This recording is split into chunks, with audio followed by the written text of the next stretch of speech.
صلوا على محمد وآل محمد.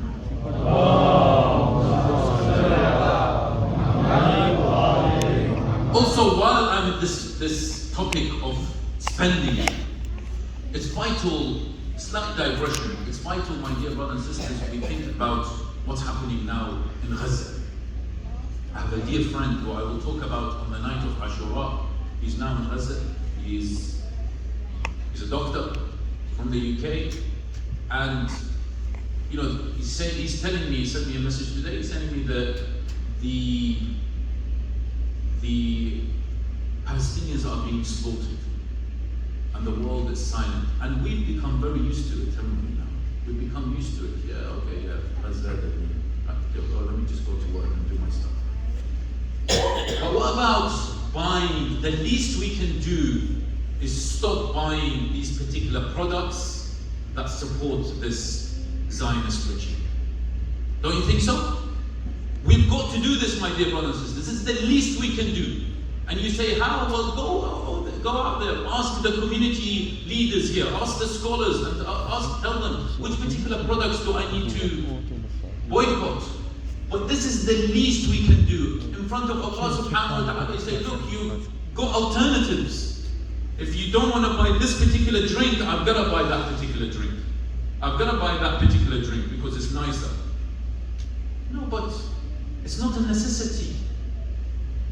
So it's vital, it's our duty, my dear brothers and sisters. It's our duty to the least we can do is stand with those who are oppressed all around the world, especially those in Gaza. And the least we can do is stop buying these particular products or from companies that support this apartheid regime.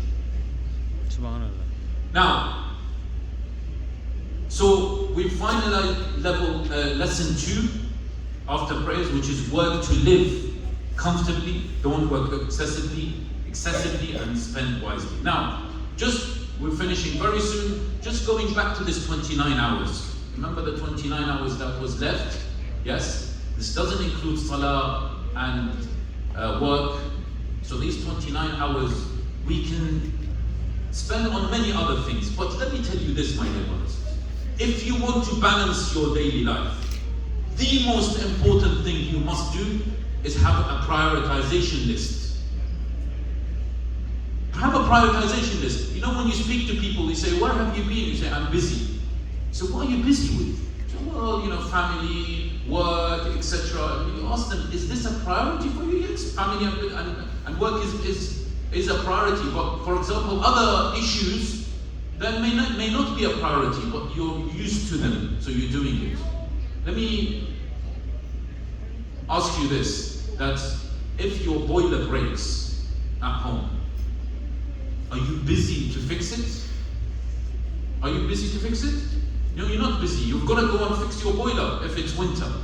If your car breaks down, are you busy to fix it? No, because it's a priority. You put it up in the priority list because it's vital. You need a car to go from A to B. If you break, or one of your family members break, you've got to go to hospital, right? It's a priority. So make sure you have a priority list.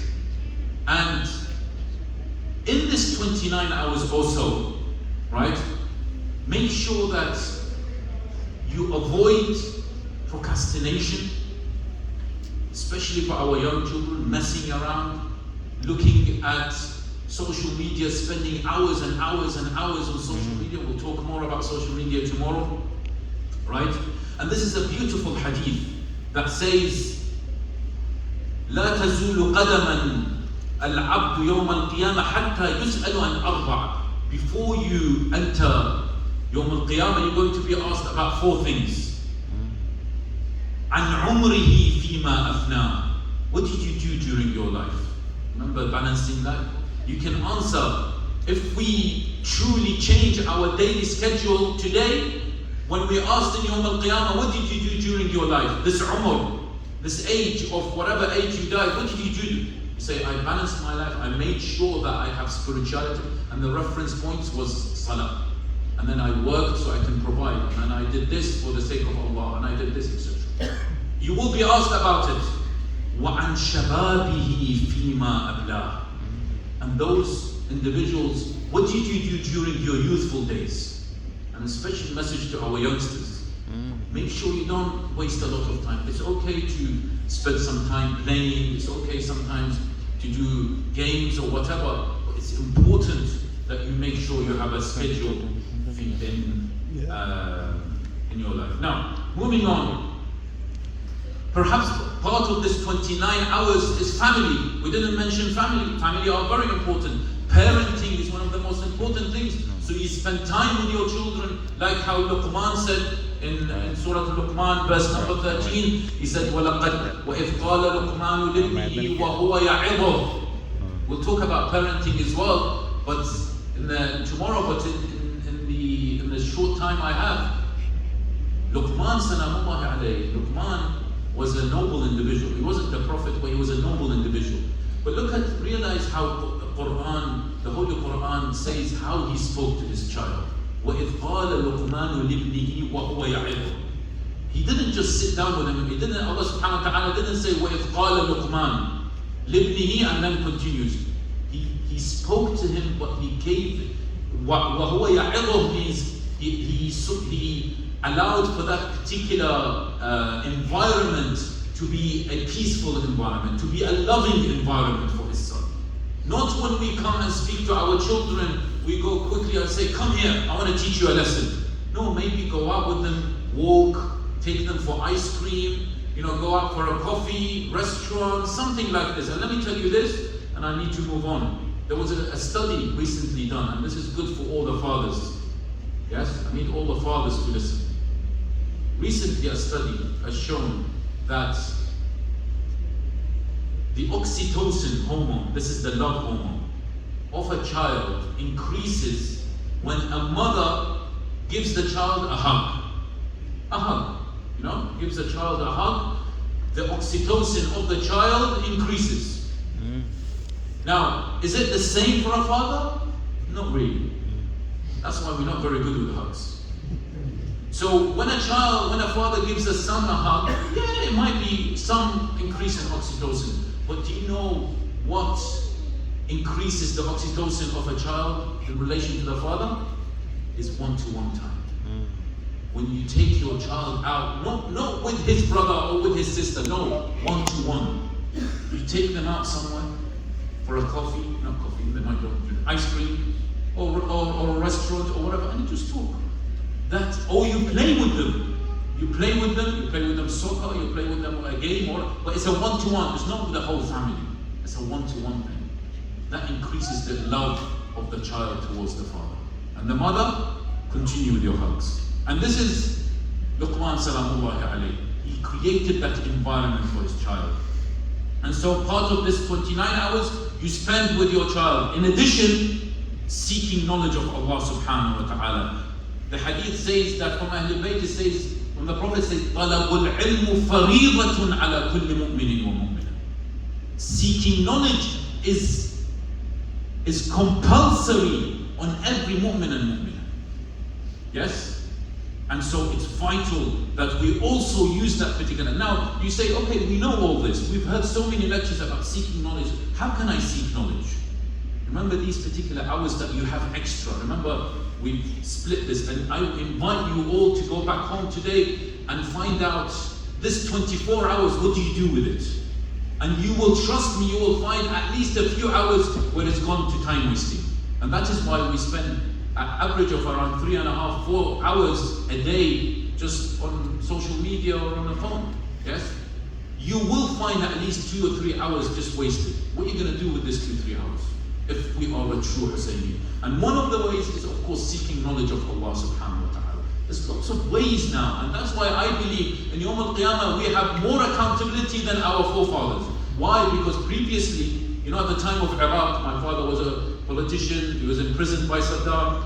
Previously, they want to read books, they didn't have phones, they couldn't read books, Islamic books, because anyone who the Saddam army come in to their house and find they have Islamic books, they will take them to prison because they think you're a religious person. So they used to hide the books. Now we've got whatever you want, on your phone, podcasts and lectures and everything. So our accountability is greater. You've got the whole world in your phone. There's no excuses in seeking knowledge. And finally, what you're going to do with this 29 hours extra is this. الَّذِينَ آمَنُوا وَعَمِلُوا الصَّالِحَاتِ. Iman by itself, salah, siyam, etc. is not enough, my dear brothers and sisters. We've got narrations that says that me just praying is not enough. I've got to accompany it with doing good, with doing amal salih, with providing my time for others. And it's important that when we read the narration in Al-Kafi, volume 2, page 67, of al-hadith that says, "Man asbaha wa lam yahtam bi umuri al-muslimin falaysa bi-muslim." This is a striking hadith. You must have heard about it before. It says that whomsoever does not care about the affairs of the Muslim ummah is not a Muslim. You're not a Muslim. You can call yourself whatever you want. You're not a Muslim. If you're just someone who wakes up in the morning, has breakfast, goes to work, and then, procrastinates, maybe does some family things and stuff like that, doesn't care about the Muslim ummah, doesn't show any signs of helping out, then we need to revise your life, because that is not the direction of Ahl-e-Bait. So what do? Of course, you know what to do. You guys are much better than I am in this, in terms of volunteering, in terms of trying to really make sure that you give your time for others. Call this individual that you haven't spoken to for a long time. We talked